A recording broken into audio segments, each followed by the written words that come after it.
Hey everyone, welcome back to my channel legal scanning. आप सबका मेरे इस छोटे से चैनल लीगल स्कैनिंग पे स्वागत है। आज के इस वीडियो में हम बात करने वाले हैं कॉन्ट्रैक्ट के कुछ ऐसे इंपॉर्टेंट टर्म्स जो कि स्पेसिफिक ये जो टर्म्स है इनमें बहुत लोग कंफ्यूज हो जाते हैं। जब भी हम कॉन्ट्रैक्ट पढ़ते हैं तो इनमें कन्फ्यूजन जो है वो कहीं ना कहीं क्रिएट ज़रूर होता है। तो मैंने सोचा क्यों ना स्पेसिफिकली इसके लिए एक वीडियो बनाई जाए जिससे कि आपको कोई कन्फ्यूजन ना रहे।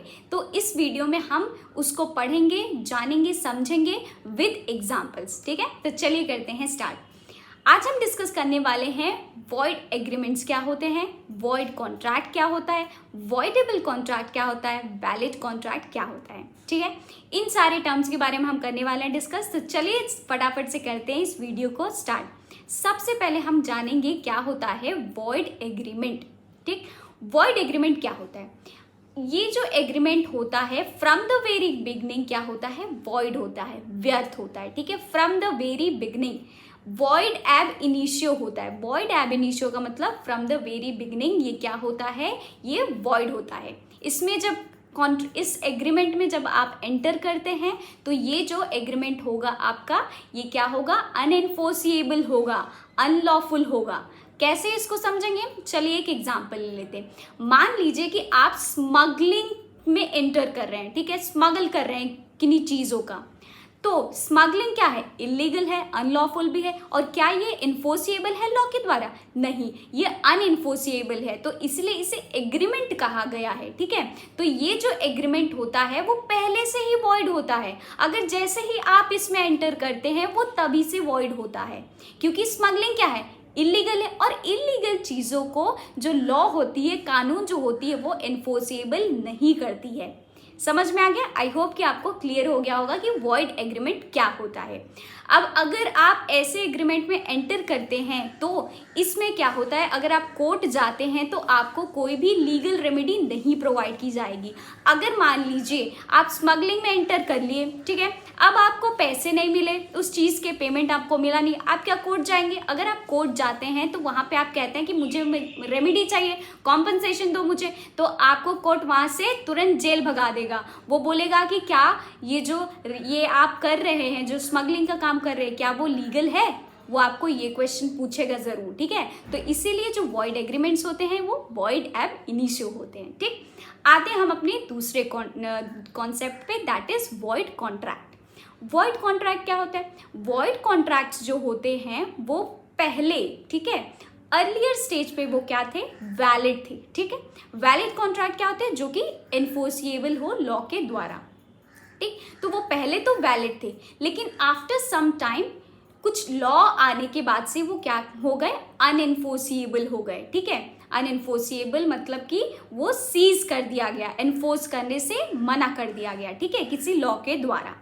अब जैसे कि मान लीजिए मर्डर करना है, अगर आपने किसी के साथ एंटर किया है किसी का मर्डर करने के लिए, तो क्या ये क्या है? आप पहले तो एंटर कर लिए, ठीक, पहले तो ये आप सामने वाले के साथ कॉन्ट्रैक्ट बना लिए, ठीक, कि मैं इसमें एंटर कर लेता हूँ, लेकिन क्या ये जो मर्डर का कॉन्ट्रैक्ट है क्या वो वैलिड है? नहीं, वो वॉइड है। तो इस वजह से वॉइड कॉन्ट्रैक्ट हम इसे कहते हैं। ठीक है, इसमें भी अगर आप जाएंगे कोई लीगल रेमेडी नहीं मिलेगी, आपको सीधा कहाँ भेज दिया जाएगा? जेल भेज दिया जाएगा। ठीक है, लेकिन ये इनिशियली वैलिड होते हैं, लेकिन बाद में क्या हो जाते हैं? सीज टू बी एनफोर्स हो जाते हैं। ठीक है, लॉ के द्वारा एनफोर्सेबल ये नहीं होते बाद में। आ गई बात समझ में? चलिए बढ़ते हैं आगे और देखते हैं क्या होता है वैलिड कॉन्ट्रैक्ट। वैलिड कॉन्ट्रैक्ट, कोई भी कॉन्ट्रैक्ट को बनाने से पहले क्या होता है? पहले ऑफर आता है, फिर एक्सेप्टेंस होता है, फिर वो प्रॉमिस में जन्म लेता है ना? प्रॉमिस के साथ साथ कंसिडरेशन देना पड़ता है। ठीक, कंसिडरेशन इसको प्रॉमिस और कंसिडरेशन को मिला के क्या बनता है? एग्रीमेंट बनता है ना? अब जब एग्रीमेंट बन गया, अगर वो इन्फोर्सिएबल है लॉ के द्वारा, तो वो क्या बन जाता है? कॉन्ट्रैक्ट बनता है। और अगर कॉन्ट्रैक्ट के सारे एसेंशियल एलिमेंट्स जो होते हैं वो अगर सफाइस कर रहे हैं, सारे एसेंशियल एलिमेंट्स उसमें हैं, तो वो क्या हो जाएगा? वो एक वैलिड कॉन्ट्रैक्ट बन जाएगा।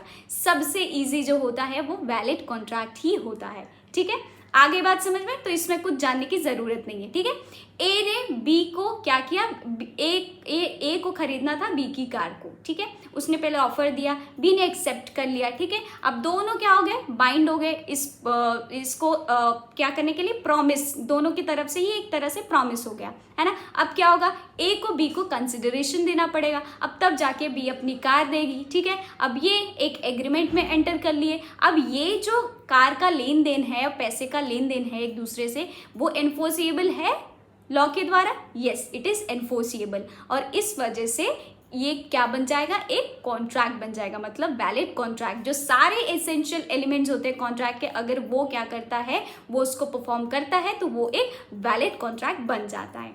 आगे बात समझ में, चलिए अपना लास्ट में आते हैं वॉइडेबल कॉन्ट्रैक्ट्स। क्या होते हैं वॉइडेबल कॉन्ट्रैक्ट्स? जो वॉइडेबल कॉन्ट्रैक्ट्स होते हैं वो वैलिड होते हैं at the discretion of the aggrieved party, ठीक है, eight the option of the aggrieved party, ठीक।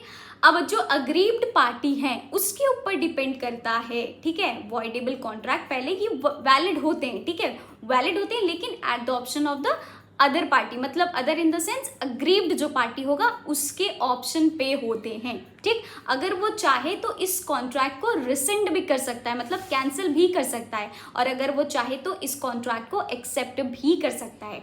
चलिए एक एग्जांपल ले लेते हैं। मान लीजिए ए को बी की प्रॉपर्टी खरीदनी है, ठीक है। अब उसने क्या किया, लेकिन बी जो है, ठीक है, उसने अपना यहाँ पे कोई कंसेंट नहीं दिया है, कोई भी एग्रीमेंट नहीं दिया है, ठीक है, कोई भी उसने एक्सेप्ट नहीं किया। अब क्या क्या किया, बी ने उसको डरा धमका के, कोअर्ज करके, ठीक है, एंड्यू इन्फ्लुएंस करके उसने क्या बोला कि मैं तुम्हें पैसे देता हूँ, ठीक है, और तुम मुझे अपनी प्रॉपर्टी दो, ठीक। तो ये किसके डिस्क्रिशन के ऊपर है, ये डिस्क्रिशन किसके ऊपर है, बी के ऊपर है, कि वो चाहे तो इस कॉन्ट्रैक्ट को एक्सेप्ट कर सकता है, और अगर चाहे तो इस कॉन्ट्रैक्ट को क्या कर सकता है, वो रिसेंड कर सकता है।